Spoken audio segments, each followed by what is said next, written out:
Pertarungan monster laut tipe 055 China vs Arleigh Burke Amerika, siapa penguasa Samudra Pasifik?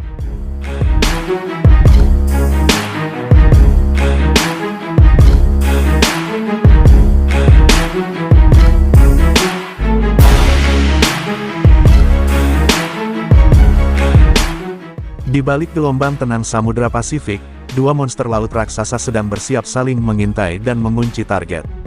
Di satu sisi, kekuatan tempur laut Amerika yang legendaris, destroyer kelas Arleigh Burke.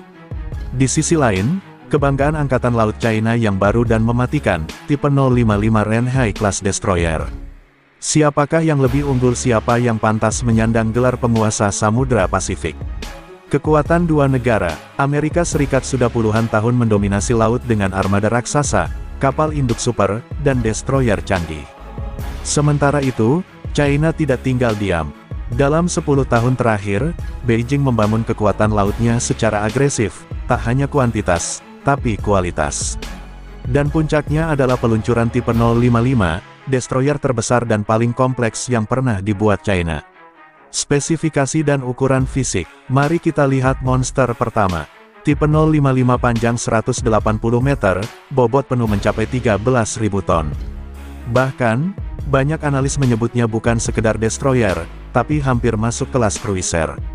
Lawan tangguhnya, Arleigh Burke Flight 3, meski lebih kecil, tetap ditakuti, panjang 155 meter, bobot sekitar 9.800 ton. Namun jangan salah, ukurannya yang lebih ramping membuatnya lebih lincah dan sudah teruji dalam pertempuran nyata. Persenjataan mematikan. Tipe 055 membawa 112 Vertical Launch System VLS siap meluncurkan rudal anti kapal, anti udara, dan rudal hipersonik masa depan. Arleigh Burke jangan diremehkan. Dengan 96 VLS, destroyer ini bisa menembakkan rudal Tomahawk jarak jauh, SM-6 untuk pertahanan udara, hingga rudal anti kapal modern. Namun bedanya adalah filosofi tempur. Arleigh Burke dirancang sebagai bagian dari sistem terpadu kapal induk.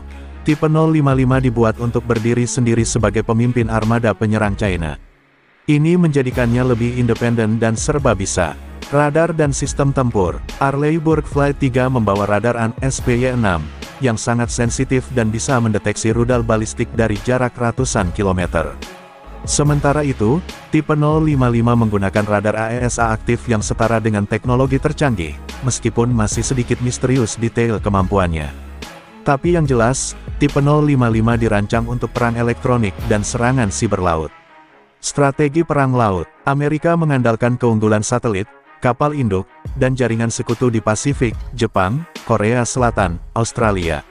Arleigh Burke adalah bagian dari sistem raksasa ini. Tapi China punya keunggulan lokasi.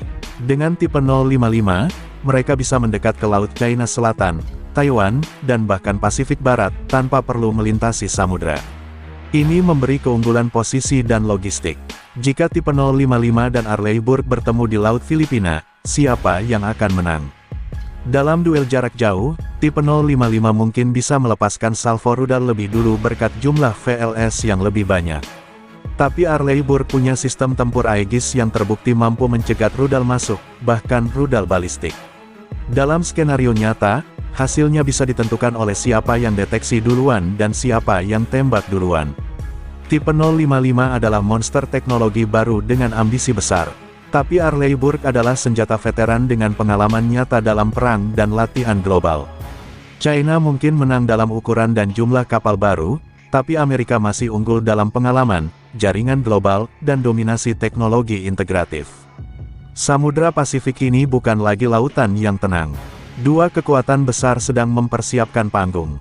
Tipe 055 dan Arleigh Burke bukan sekedar kapal, mereka simbol perebutan dominasi global. Dan pertanyaannya hanya satu, jika perang meletus esok hari, kapal mana yang akan kembali pulang ke pelabuhan, dan mana yang akan tenggelam sebagai legenda?